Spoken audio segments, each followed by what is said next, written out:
آپ سے پوچھنا چاہتی ہوں کہ استخارہ کرتے ہوئے جب رشتہ کرتے ہیں تو استخارہ کی کیا اہمیت ہوتی ہے؟ تمہاری عمر کیا ہے؟ میری 23۔ اچھا، استخارہ کرتے ہیں تو استخارہ کرو. استخارہ کے لیے ہر کام کے لیے استخارے کا حکم ہے. اچھا، مطلب کہ اللہ تعالیٰ سے رہنمائی لینے کے لیے.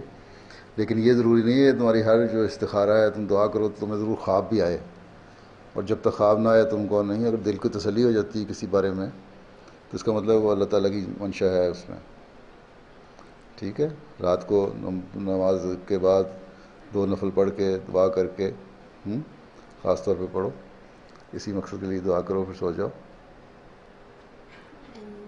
کیا شادی کی کامیابی اس پہ دعا کے لیے ہے نا اللہ تعالیٰ کے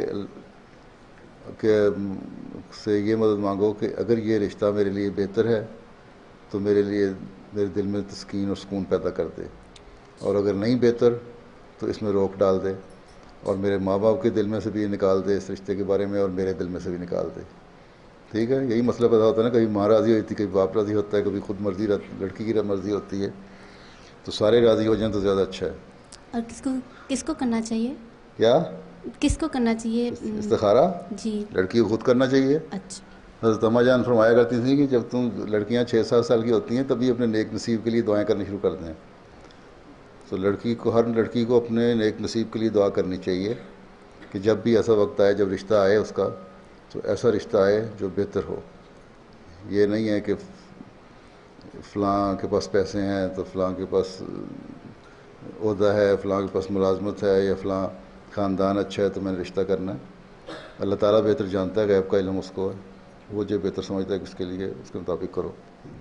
باقی چھوٹی موٹی باتیں تو رشتوں کے بعد ہی ہو جاتی ہیں، اس میں پھر ان کو اگنور بھی کرنا چاہیے. ٹھیک ہے، یہ کہنا کہ ضرور خواب ہے، اب خواب میں بھی آ جاتی ہیں لوگوں کو. پھر یہ ہے کہ غیر متعلقہ لوگ جن کا کوئی براہ راست تعلق نہیں ہوتا ان سے بھی استخارہ کروا لینا چاہیے.